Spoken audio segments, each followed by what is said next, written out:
at gmail.com. Sportscope has about 5,000 followers and growing. If you want to advertise on the program, you can email me. The word is sportsscope, spelled the same way again, at gmail.com. Thank you and enjoy the program. Okay, everybody, I am live here on all links. Looks like I'm a little bit behind today, but that's okay. We're going to be doing the program and getting right through it. Going to talk about the Deion Sanders saga. Is he going to lead Jackson State? Is he not going to lead Jackson State? Georgia Tech has fired their athletic director and their head coach. Now, mind you, Georgia Tech is out of Atlanta. Remember, Deion played for the Falcons and the Braves. That would be a decent fit there. We'll get into that. Tennessee beating Florida, even though they were favored. I kind of felt like that was still an upset. I'm real surprised that they have the number one offense in the country. We'll get into the Brett Favre story. I'll give you my official opinion on that. I kind of told you about how the media has cut him some slack, but I really need to give you my opinion on entitled athletes and everything. But we'll get into that in a little bit. Mac Jones going to be out for a while, high ankle sprain. But first, let's talk about last night's game. Let me just say this about Dallas. Zeke Elliott, Pickles, I see you popped up there. He had in the second quarter, pretty close to halftime. I want to say it was like a 37-yard run. That was the best run I've seen out of Zeke Elliott since his rookie year. I mean, really, that was – this thing looks jacked up. That was the best run out of his career rather than his rookie year. His rookie year, he took the lead by storm. You know, the team ended up winning. I want to say him and Dak came into the same year. Dak was like 23, 24. He was 21. And remember, they won 13 games that year. But that run was his best since his rookie year, you know, and that was against the Giants. And when this guy, Cooper Rush, is trying to throw the ball, it looks like players are just wide open. I don't know if he's just a tick. He I couldn't find a metric. There's probably not a metric on speed of play. How fast does a team go through a play and process a play? There may be a stat on that. I know there's a stat on how many plays per game. I get that.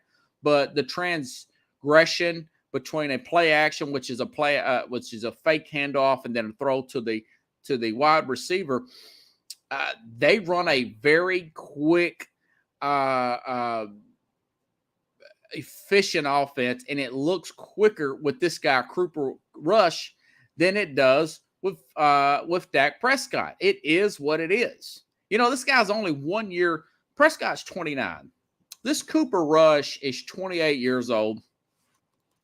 He's been kind of bounced around a little bit. He's been with this team a few years, I want to say since 2020. And, you know, he's 3-0 as a starter. Here's a stat that will blow your mind.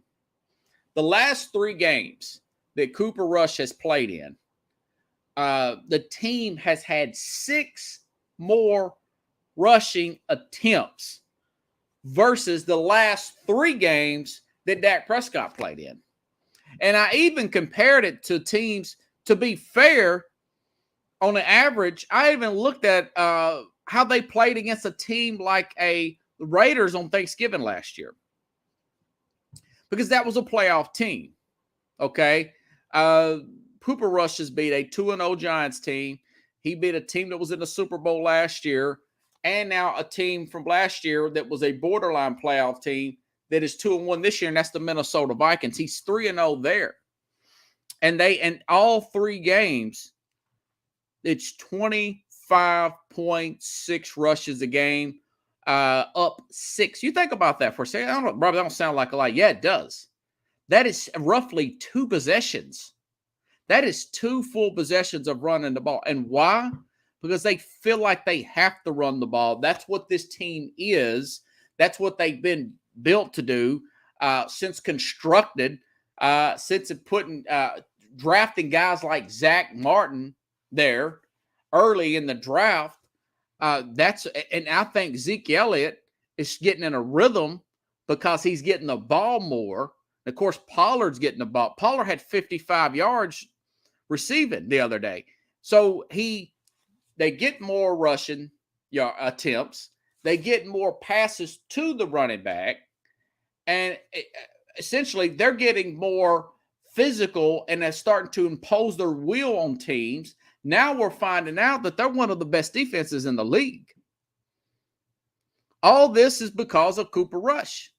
Now, part of it, not all of it, is Dak Prescott's fault. A lot of it is oh God, what's the guy? The offensive coordinator, Moore. It's Keelan Moore's fault because he knows he has to find other ways to run the ball under Rush versus a Dak Prescott. Either way, this guy, that throw he made to CeeDee Lamb, I don't know if Dak could have made that in the end zone. And Jack Hirsch came on this program, former boxing or current boxing Hall of Fame writer, but he's also a sports enthusiast. He follows every single sport. This guy I think he writes from home. I think he covers some matches, and he has a lot of time. I want to say maybe Jack may be semi-retired. Now, hopefully I can bring him in Thursday. I will have Keith Engel back on tomorrow at 7:30 Central Time, right in the middle of my program. But either way, he lost. Dak got his job because Romo was hurt during training camp. Romo got hurt. Dak got the job and never let it go. Romo retired, went to CBS. So this idea that you can't lose your job for being injured is a myth. That's how Dak got his job. Now, this guy's got over $100 million contract. He's got 3 years left on his contract. If for whatever reason, now I think they'll beat Washington come Sunday, but that'll be a tough game. Washington's 1-2. They look like crap yesterday. There's a good chance that they could beat, that they could lose to Washington. But if he continues to win, which I expect him to, I think they'll beat Washington. But then they got Philadelphia and the Rams come up. If he beats those teams, Philadelphia is in my Power 5 this week. I want to say they're up to number 3 from number 4. And they beat the Rams, the defending Super Bowl champions, who are now 2-1, by the way. They beat Arizona last week. Yeah, you got to keep him in there. You got to keep this guy in there. And you say, what do you do with Dak? Well, you just figure that out at the end of the season. Now, I've thought about that too. This is just for the sake of stewing things over. I like to play. Part of sports talk is playing armchair general manager, armchair quarterback, armchair general manager, right? Pickles. Dak essentially has 2 more years left on his contract. The 3rd year is voidable, which means it's not guaranteed. Dallas could trade him to by the way, Seattle has multiple picks for multiple years, okay? They got an extra pick next year coming up in 23. They've got an extra pick in 24. This is all from the Russell Wilson trade, right? You could trade him to a Seattle for a 3rd round. Just take the guy's salary, 2nd or 3rd round pick. Seattle still got multiple 1st round picks. They'll still have their 2nd round pick. And they're going to have about $47 million extra in cap space. Their cap starts to blow up because they're getting all that dead money off. And you've got a 29-year-old Dak Prescott who's essentially 5 years younger than Russell Wilson. I'm just using Seattle as an example, per se. You could trade him and use this guy and not have to pay that salary if Cooper Rush continues to win out. Now, this is a big hypothetical. I know that.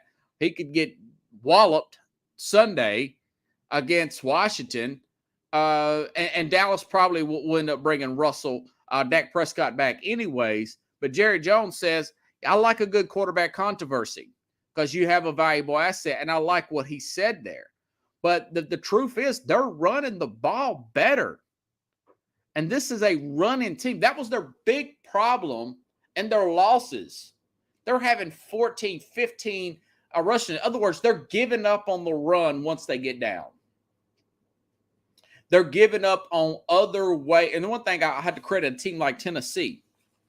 Tennessee could not run the ball last year, for example, against they had a left tackle and a guard out last year, the Titans, against the 49ers on a Thursday night. And so they started running the ball out of different formations and setting up play action to A.J. Brown. And guess what? They won the game. They won the game, and they beat the 49ers. So that's what Dallas has to do. Dallas has to look and say, this guy is doing great. Plus, not to mention the fact that Michael Parsons is playing like he said he was going to play this year. He's playing like a guy that could win Defensive Player of the Year. You know, if I can find his stats here. Oh, yeah. Most pressures this season, he's got 3 more than the other guy, which is Myles Garrett. He's got 18 pressures this season. Dak Prescott is 12-21 against playoff teams, guys. What's the big holdup? What's the big thing? He's 12-21. The whole idea is to win games. And I like what Jerry Jones said. Hey, I'm 80 years old, man. We're here to win at all costs. Time's running out. And, you know, Seattle, teams like Seattle, Atlanta, the Giants, the Bears, all those teams, Houston. Of course, I think Houston's got their quarterback. Chicago's got their quarterback. The Giants are in your division. And Atlanta, you know, they're going to have a boatload of cap. $47 million. Seattle, $46 million. That's a lot of money. Now, Chicago, they're going to have $100 million next year. Them in New England, 54. Chicago is going to have $105 million in cap space. They're going to do everything. If I was Chicago, I would just get offensive lineman after offensive lineman for Justin Fields next year. But that's me. I digress. You look at that and you just wonder why they don't simply extend Roquan Smith. But anyways, Ron Poles is a smart guy.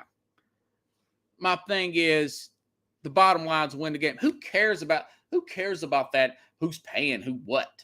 You never say that about a running back. You know, you never say that about any other position. And again, they didn't do that with Tony Romo, and they got the plenty of playoffs with him. And he's 1-3 in the playoffs, and he's 12-21 against playoff teams. This guy beats the Rams and that Eagle team that's red hot. You got to stay with him. Yeah, he's always Jerry Jones is always doing this radio hit, Pickles, about every week, every Monday or Tuesday. And he's saying, hey, look, man, I'm okay with the quarterback controversy. You know, I'm okay with that. And I don't blame. Yeah, you want to run for. Well, this team is built to run. This team is simply built to run, you know. So that's the plan. If things got out of hand and you like Cooper Rush over, now we're only 2 games in, but they're 2-1. You know, I like their defense as a whole better than Philadelphia's because they got a mean pass rush up there in Dallas. And this guy is just he seems like these 2 quarterbacks are a little bit more accurate than they're a little bit more accurate than but he's coming up. He's doing better than a Jalen Hurts. Okay. Other news: Mac Jones has a high ankle sprain. Could be 4 to 6. Now he's really young, Mac Jones. For switching gears to the Patriots here, he might be back in 3 or 4 weeks. But now they've got this Brian Hoyer there, and also that's not really their biggest flaws. There's a real thing with these new coaches here. You know, I want to show you his decline here. and it doesn't look good. His QBR he's 25th in the league in QBR. He's got 5 interceptions. He's tied for 30th. He's got 2 touchdowns. He's tied for 22nd in the league. This whole Matt Patricia, Joe Judge experiment has really turned into a disaster. In the spots that I've seen Mac Jones play, I thought he did well. The little bit that I've seen off of a red zone, but obviously, they got beat by Baltimore, and now he has a high ankle sprain. Now, I'm not ready to rule out. The Patriots.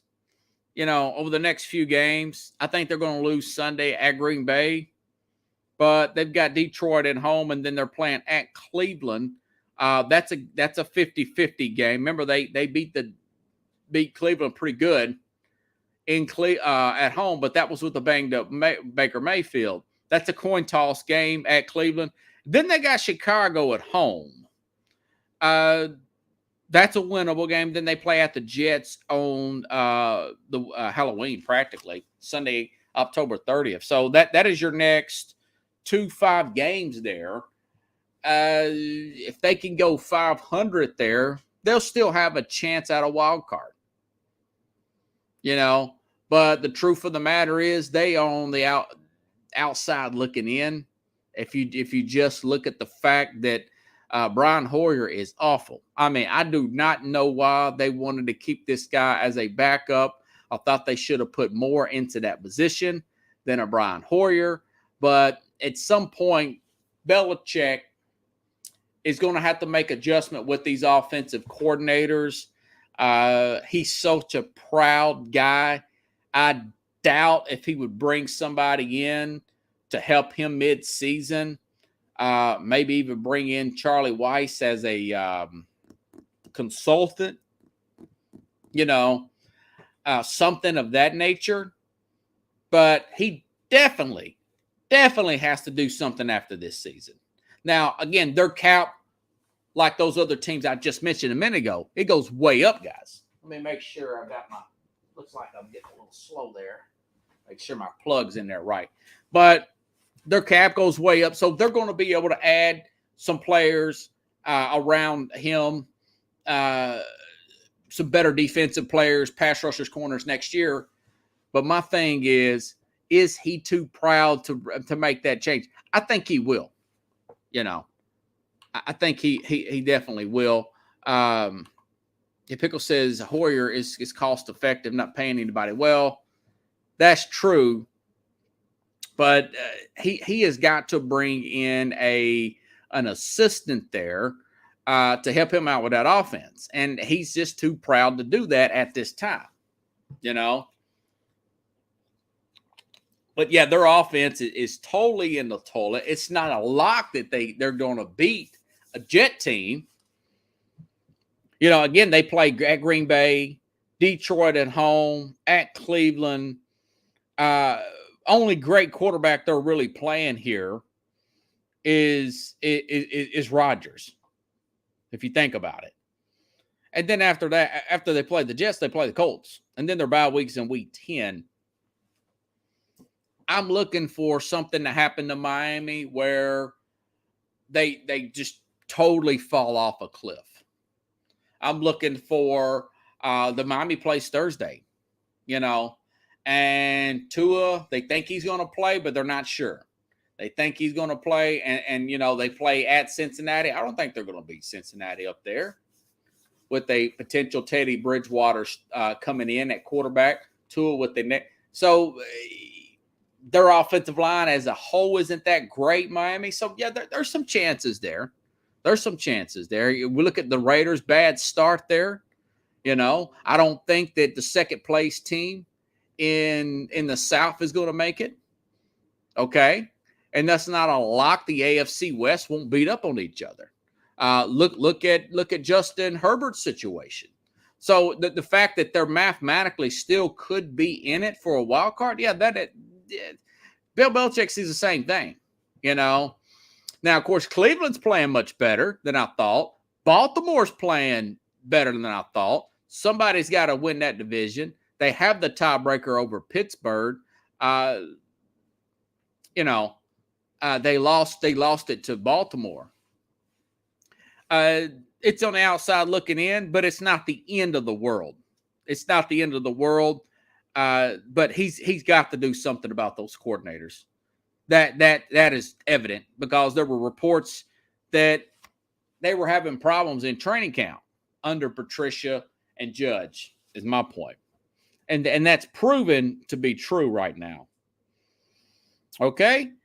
Let's see. All right. So let's go to the Power Five. So I went through pretty much every big game here. And I'll start off with number 5. Jacksonville Jaguars. You know, I said that they would beat. I called him to win every game this year. And I liked this Josh Allen, this pass rusher guy. I've liked Walker, the other pass rusher. I like the fact that they last year, towards the end, they held Buffalo. Think about how potent that Buffalo offense is. They held them to 6 points. They held the Buffalo Bills to 6 points last year. So they go across the country, and not only did they beat, and I talked about this yesterday, did they beat the LA Chargers. They beat them 38-10. And Trevor Lawrence, you know, Doug Peterson's here, and he likes to drop that ball down to the running back. He did that at Philadelphia. Loves to drop the ball down. So ETN and James Robertson has not missed a beat coming back from his injury. I mean, he looks great, don't he? And Trevor Lawrence has been sacked twice this year. Twice. He's third least sacked quarterback in the league. I mean, the dude is looking, make a decision, get rid of the football. You know, look, make a decision, get rid of the football, and playing well. Yeah, Peterson really helped there. And you look at, they are second in point differential. That means what's the margin that they're beating their opponents? But remember, they shut out the Colts 2 weeks ago. Last week, they beat the Chargers, which I went on about Staley not pulling a 20%, and I'm not exaggerating, a 20% Justin Herbert last week, and they beat them 38-10. So their point differential is second only to Buffalo. It's like 46 points, their point differential. So you're not getting a hand on, you're not getting a glove on Lawrence, and they're fifth. They're fifth in points allowed. And I want to say they're fifth in sacks. So they're protecting Lawrence. He's getting the ball out of his hands, and they're getting pressure on the opposition. So, yeah, Jacksonville's fifth, man. Yeah, check this out. So the Jags, and I'll talk about that just in a second because they play a team in my top 5, Brian. Stand by. So I got them fifth in my Power 5. Now, I've got Miami fourth. Hey, you beat Buffalo, you beat Buffalo. You beat a good Baltimore team, you beat a Baltimore team. Sean Payton, he's been coming on the Colin Cowherd show a lot. The other day, he says that right now, that Jalen Waddle and Tyreek Hill are the Clayton and Duper of the 80s with this Miami Dolphins team. He says they're the Clayton and Duper. These guys, check this out, Brian. Now, this would be very risky for fantasy, but Waddle and Tyreek Hill are second and third in wide receiver passing yards. Waddle is second. Waddle has more receiving yards than Tyreek Hill. Tyreek Hill is third in the league. And, of course, Miami, pretty good pass rush as well. Decent on the back end. And they broke a 7-game losing streak to the Buffalo Bills. They had that tremendous comeback. They beat Belichick. Only thing is Tua's banged up. So I got them at 4th. Now, this is for right now. But they are so good, and they're undefeated. I don't think that's going to last. But at number 3, I've got Philadelphia. Now, if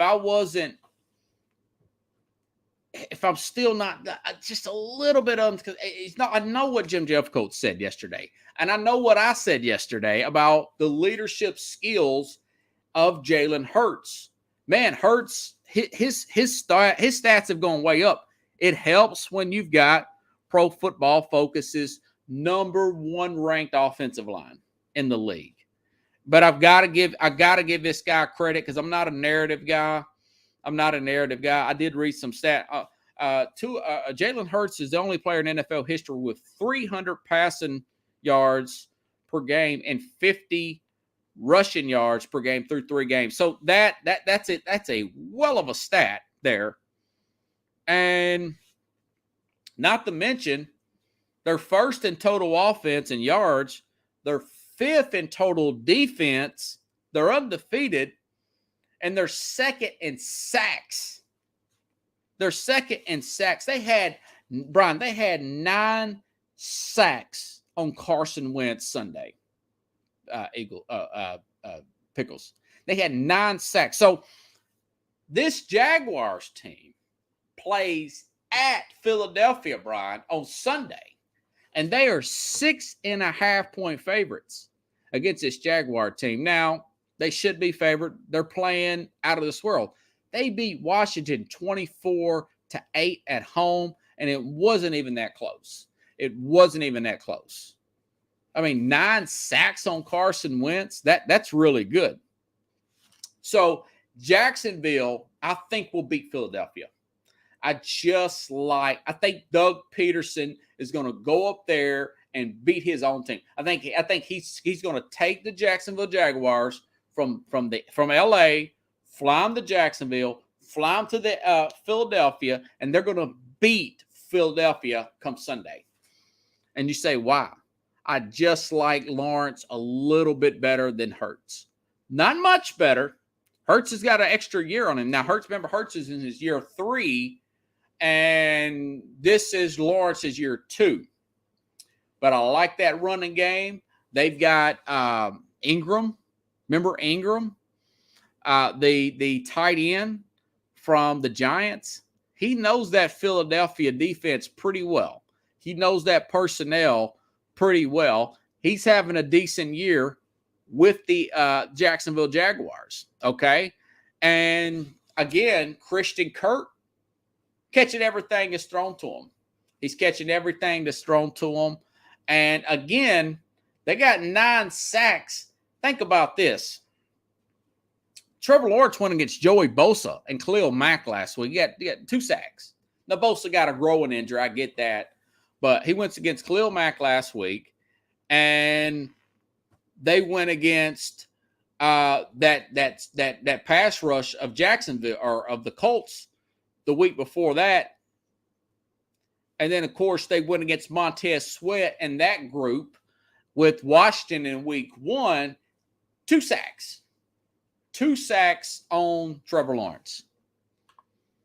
The thing about Philly and Miami, they're impressive on the big plays, but some of their players are going to get shut. Yeah, that's true. That's why I'm not really super high on Miami. Miami doesn't have a consistent running game.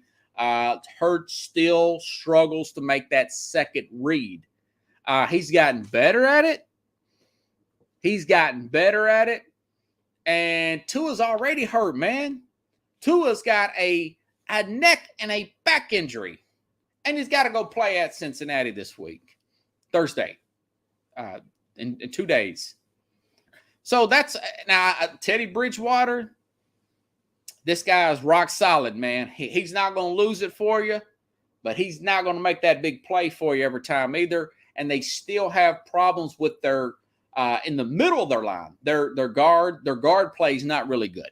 It's not that good as far as pass blocking. Now, Armstead did a good job Sunday against Von Miller. I saw him. Terran Armstead, that was our free agent pickup from the Saints.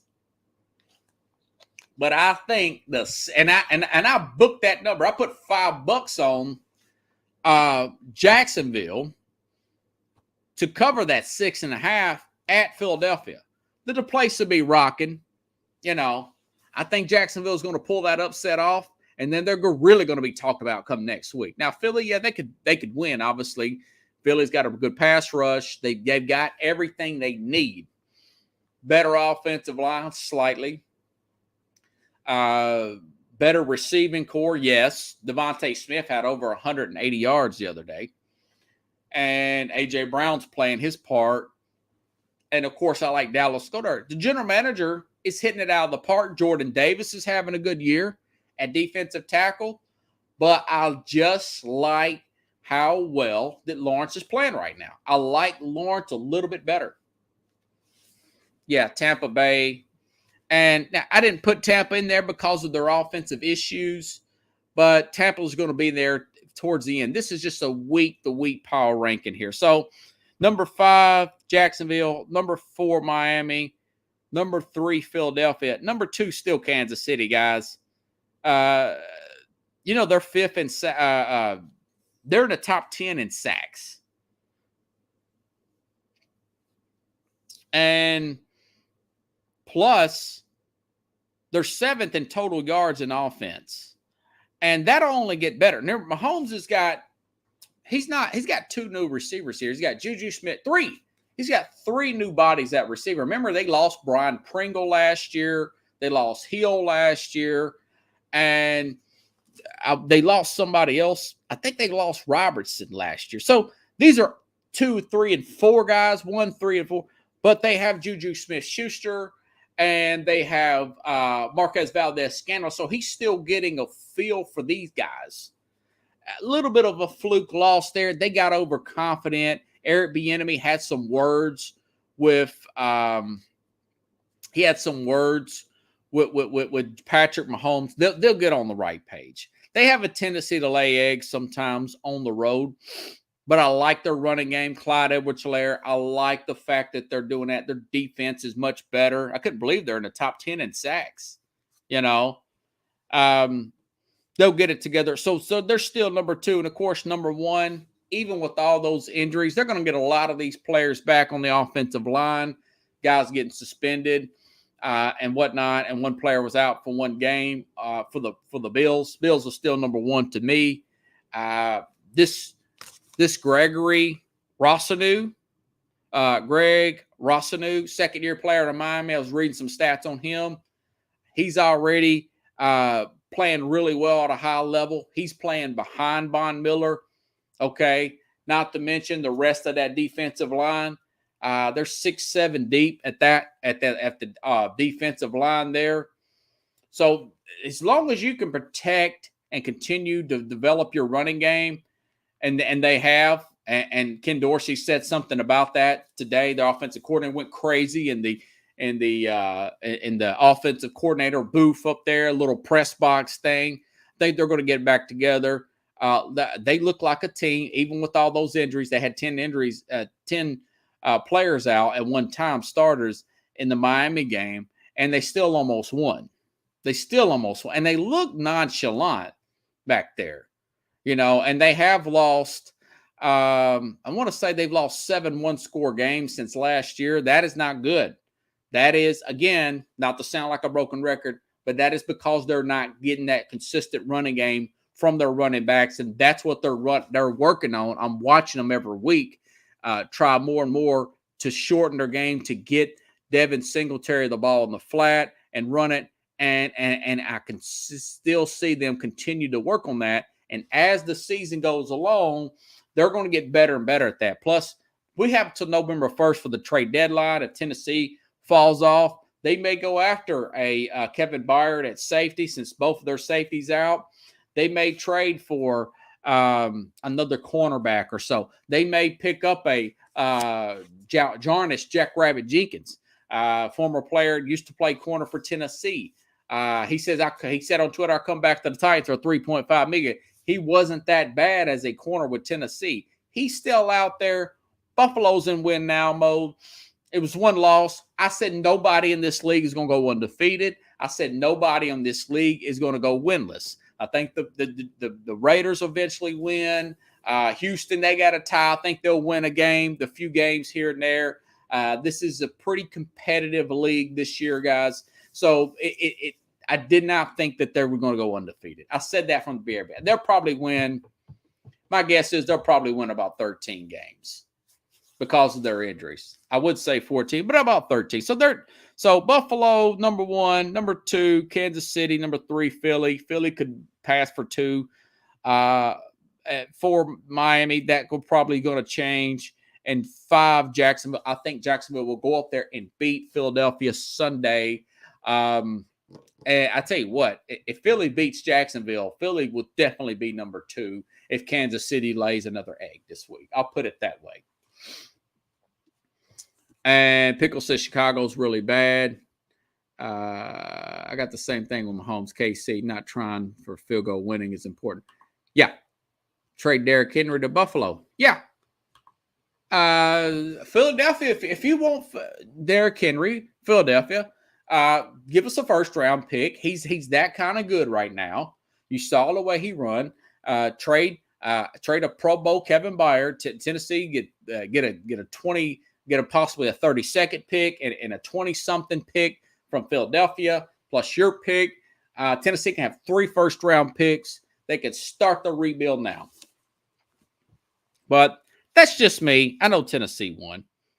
So those are my top. Those are my top stories there. Finishing up the NFL. Trying to think of which. Okay.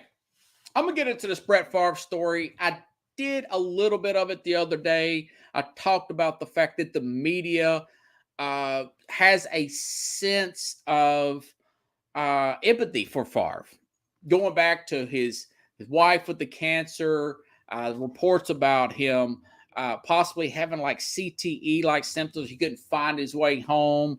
We know about, the public knows about his dad dying, whether he should play the game. We talked about that last week, but I didn't talk specifically about this charge in my specific opinion on my show about Favre, okay? So Favre, I read this is from Variety. This was today. So it says, Variety magazine says, Hall of Fame Brett Favre alleged role in Mississippi welfare fraud scandal is only spiraling further into his legacy, upending territory. New court filings from the legendary Packers player press former Mississippi Governor Phil Bryant over text messages for additional funds for constructing an athletic facility at his alma mater.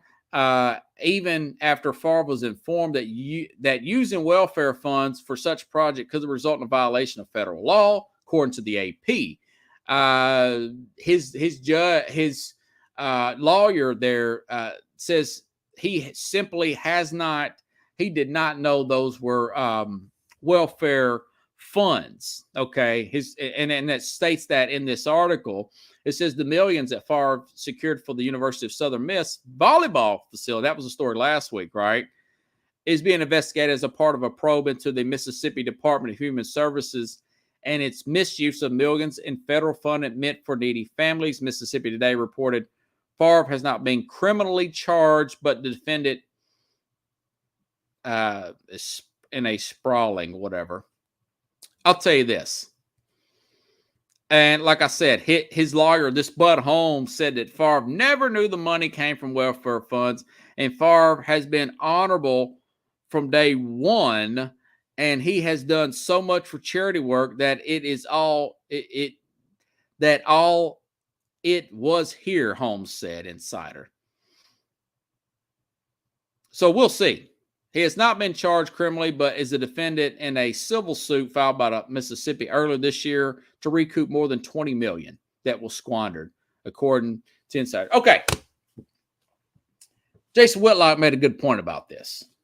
He says that we don't talk about enough of the entitlement of these athletes.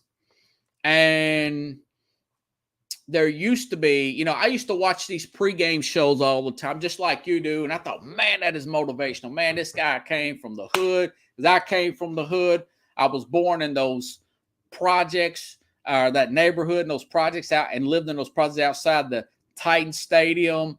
And I can understand that hard upbringing and being focused through school and trying not to, get too caught up and getting in trouble and getting in too many beefs with other students where I couldn't concentrate and all that, right?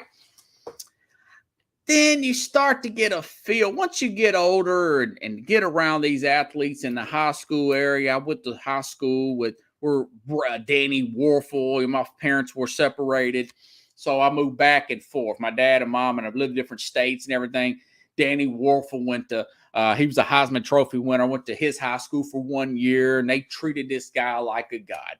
And all these guys that come from these impoverished families that are athletes, LeBrons, even the Brett Favre, or poor families or whatnot. The truth of the matter is that teachers, society, coaches, peers, they bend over backwards for these players. They're even though they may come from humble beginnings, they are treated special and privileged from the time they're 14, 15, all the way up to the college, throughout the professional ranks. People talk about, you feel bad for Vince Young. And, he got a job that he didn't hardly have to do anything for, like $100,000 a year from Texas, just because he's Vince Young. These guys, and you watch these documentaries. I watched a bunch of these Hard Knocks, these All-In documentaries. And growing up in these really high areas where football and sports are putting at and much throughout the South here, higher plane than they should be put on. And even in 1995, I was 14 in October of 95 when the OJ verdict came in. And they said, yeah, no-show jobs in Texas takes care. Yeah, it's like that everywhere. It's like that. It's like that everywhere, And so the teachers were clapping for OJ, and I was actually bought into the hype. I was like, man, I'm glad OJ got out. Man, he got set up. He's a good guy. He's on not the Hertz commercials. I was a little bit young for that, but the Naked Gun movies, he's talking on TV. He's a likable guy. And the truth of the matter is, we never look at who these people really are, because those are public personas. And Favre, like these guys, there's a sense of entitlement with him.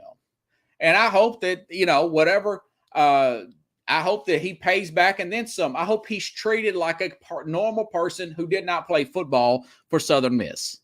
Okay? Because I'm so sick and tired of that. If me or you did something like that, we got serious charges. They should be treated the same. As much as I like Favre and everything, yeah, he's made, I think somebody said he's made over $120 million in his career. He's a big name. He can raise money through functions, events, the right way, speeches and stuff like that.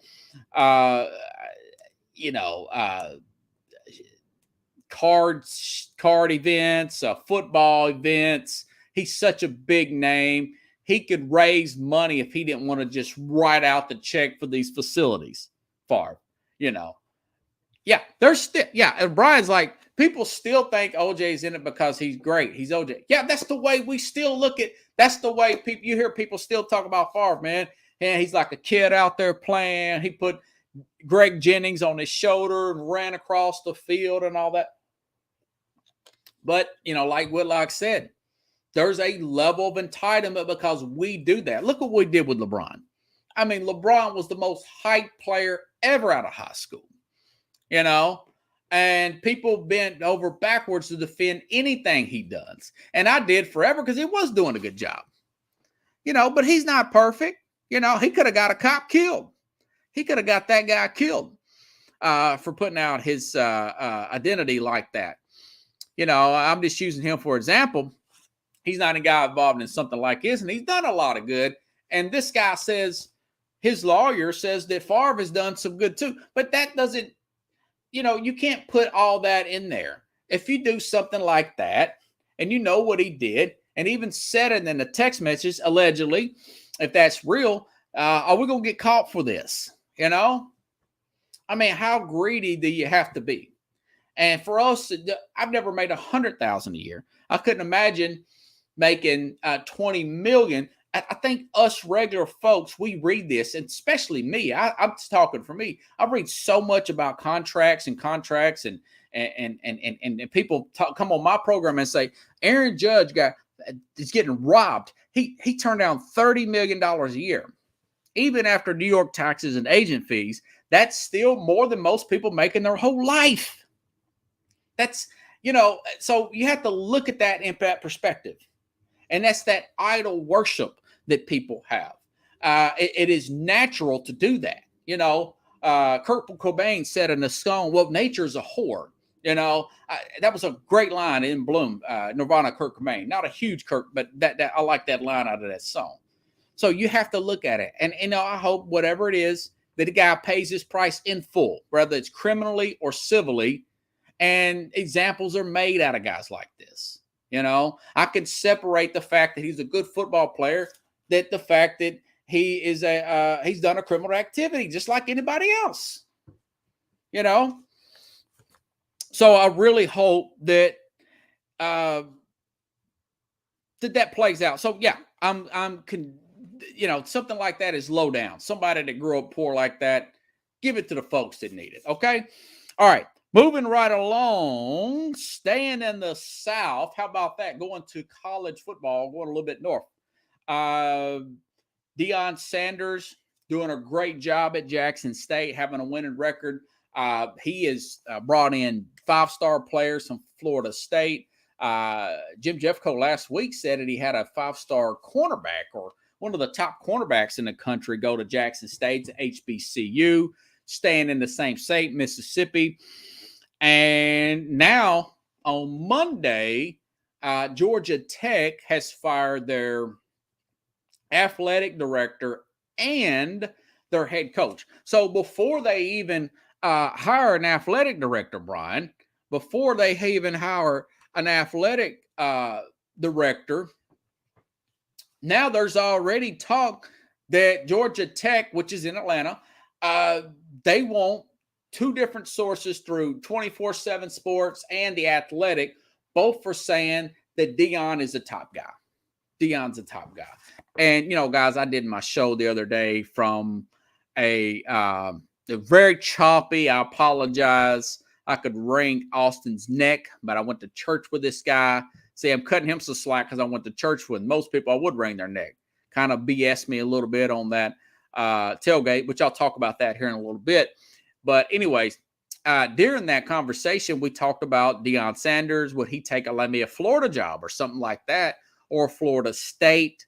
Mike Norvell seems to have Florida State kind of stable right now. I don't think Florida State's lost yet. They did beat LSU to start the season. But so our thing was, would Deion leave for a better job? Now, he's only been at Jackson for 2 years. It's an HBCU. He's got, I think his daughter and his son is enrolled at Jackson State there. And he's talking about he wants to do something for the HBCUs. And he's letting his kids go there. And he's coaching there. And my thing is that he should,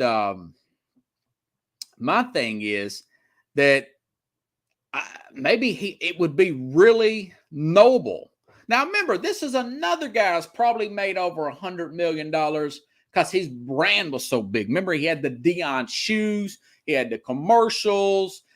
He did TV work before he got into coaching. He actually went back late in his career just to prove he can do it, and played in the NFL in the early 2000s for the Baltimore Ravens. And I thought it would really be noble if he actually backed up what he says. Now, Deion's 55. He's been there 2 years. Say, what if he stays there 10 years? That would be just super noble for Deion. That would be a heck of a role model for other former players to actually say what they really do and go one of these small schools and put their name on the map.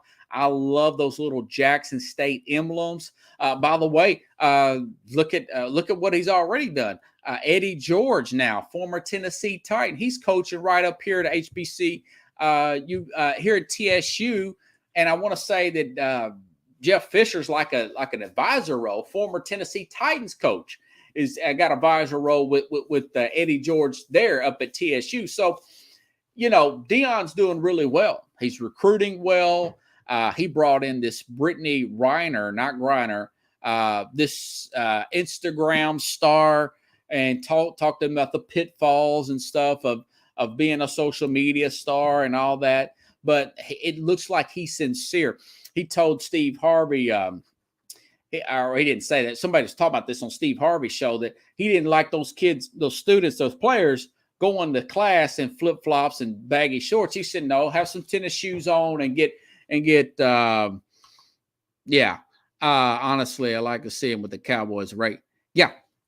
Yeah, and Deion, I think it would be noble for him to do that if he just done it for 10 years. Now, you say, well, he's 55. He's not getting any younger. Guys, Nick Saban's 70. He's 78, okay? He's signing at Stitch until he's 78 years old. By the time Deion gets 65, 70, it's going to be the new 55, okay? Deion is in tip-top shape. Nick Saban's in good shape. I could see him taking that big Florida job, big college job, and at 65 and be a young 65. Or at least stay through, see his kids finish in the next 3 years or so. That would be 5 years. But if he did it till 10 years, for 10 years, that's what I'm saying. What I think he should do. I don't think he will do, but I think it would be pretty cool to see him do that, because money's not an option for a guy like Deion. He's such a big brand. Even now, money's not an option for this guy. Great personality, great brand, well known. You could see 2 classes. You could make a long-lasting impression on people in that community for 10 years. I mean, about 10 years. That is 2 full classes. That's 3 if you're just going with NFL talent, because the NFL guys can stay for 3 years per player. So that's 3 cycles of classes there if you're getting 3-year NFL guys. And Hugh Jackson's at Grambling. Doug Williams. Doug Williams won that. Doug Williams, 87 Super Bowl winner with Washington. Hugh Jackson, really good offensive-minded head coach. So I like what they're doing for the HBCUs, and I hope that Deion stays with it. If he don't, I'm not mad at him. It'd be interesting to see what he could do at Georgia Tech. I think he can get better at Georgia Tech. I think that he could get a Florida job. I think he can get he might get an Oklahoma offer. Oklahoma lost this week. I don't know if Brent Venables is going to hold up in Oklahoma. So, okay, college football notes. So I would like to see him stay. That's my opinion. I'd like to see Deion stay, but if he don't, I'm okay with that too. But it would really be cool to see a coach actually deliver his promise and stay long at a school. Okay, let's see.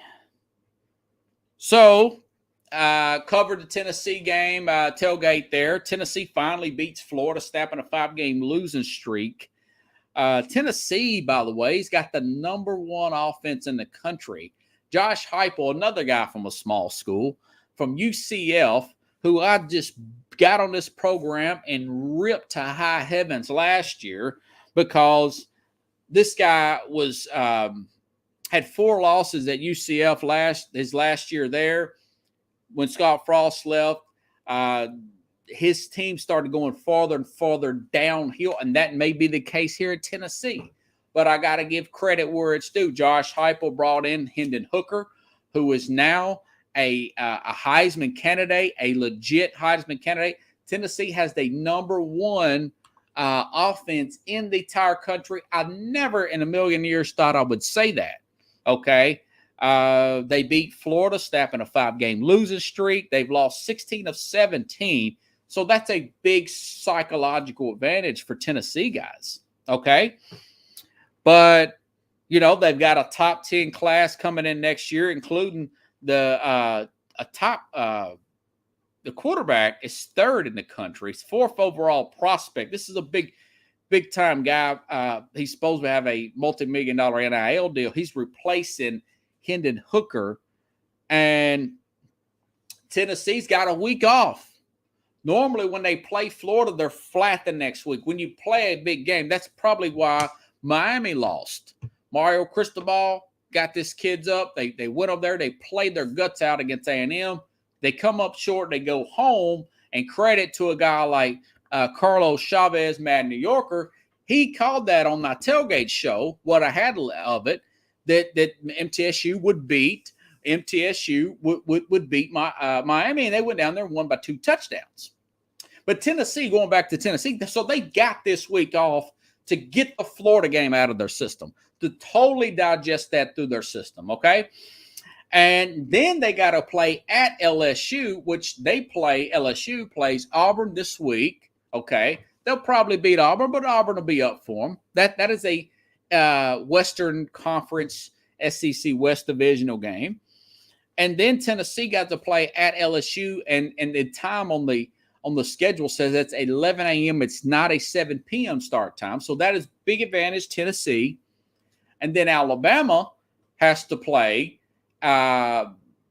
this coming up weekend, I want to say, or that weekend that Tennessee plays LSU, Alabama has to play A&M at home. And then Alabama will play Tennessee. There's a possibility that Alabama and Tennessee could both be undefeated, and that game be up in Knoxville, and I may go cover that, even after being annoyed like nobody's business by the Austin issue with his BS. I could go up there and interview people. Probably won't, but we'll break it down here on SportsScope through the studio. But Tennessee could be playing Alabama, both being undefeated. Now, mind you, Alabama has not covered the point spread in road games, all but one in the last 2 years, okay? In road games, not home games, in road games. Remember, they were 2 points off from beating, and they were beat in most of that game. Remember, they knocked out the quarterback for Texas, but Badgers got smoked. Yeah. Now, Ohio State's number 2, Brian, in offense. Now, again, my preseason was Stroud is going to win the Heisman, and Stroud still may win it, So if Tennessee beats Alabama, Alabama beats, for whatever reason, Georgia, I don't think Tennessee can touch Georgia. I think they feel like they're head and shoulders above everybody. I know they had a little bit of a down game last week against a non-Power 5 opponent, but I still think Georgia is a really good team. And they're the best team in the country. And I told you guys that A&M would A&M will bounce back. A&M has got so much NIL stuff going that these kids got complacent at A&M. They got complacent. They're making money. They're being told how great they are by the girls on campus, and they're not showing up to do what they're supposed to do. So these players are being benched. They're being suspended. And Jimbo Fisher, being the competitor he's laying the law down. And now he benched his quarterback, Haynes King, and this Max Johnson's 2-0. They beat Arkansas last week. Remember, they lost to Arkansas last year. Same quarterback for Arkansas, same head coach, A.J. Jefferson. They beat Jefferson last week, and the week before that, they beat Miami. They've had 2 big wins 2 weeks in a row.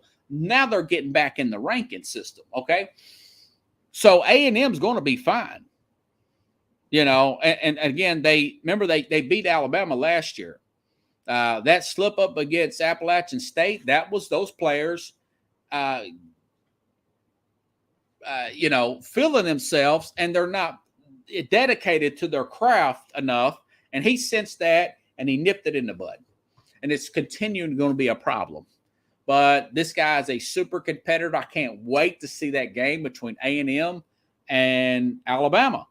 Remember last year, or this year, excuse me, Nick Saban made a comment that they're buying players, and he said A&M, and he really took a shot there. Jimbo Fisher goes off about it, and he says, I'm never speaking to him again. Then they finally squashed it. It's okay. 2 West Virginia guys going at it, 2 type A personalities. Now they're going to have to play, not this coming up week, but next week they're going to play in Tuscaloosa, and Alabama's got revenge on their mind. But A&M will be ready to play, even though they did lose their top receiver in that game in Arkansas. Remember, these guys got 8 5-star freshmen that came in this last year because of NIL stuff. They're probably going to get some playing time. You don't know who A&M has got on their bench is what I'm trying to say. And speaking of Texas, Steve Sarkisian lost to Texas Tech this past week. And my thing is, he's another guy. He's brought in a lot of big names. Their team is just not consistent. Now, their quarterback, what's his name, Hours or whatever, he got knocked out of the game in that Alabama game. Now, he's supposed to be back, but that is probably the reason why they lost that Texas Tech game. I don't think he's going to get fired, not unless they collapse towards the end of the season.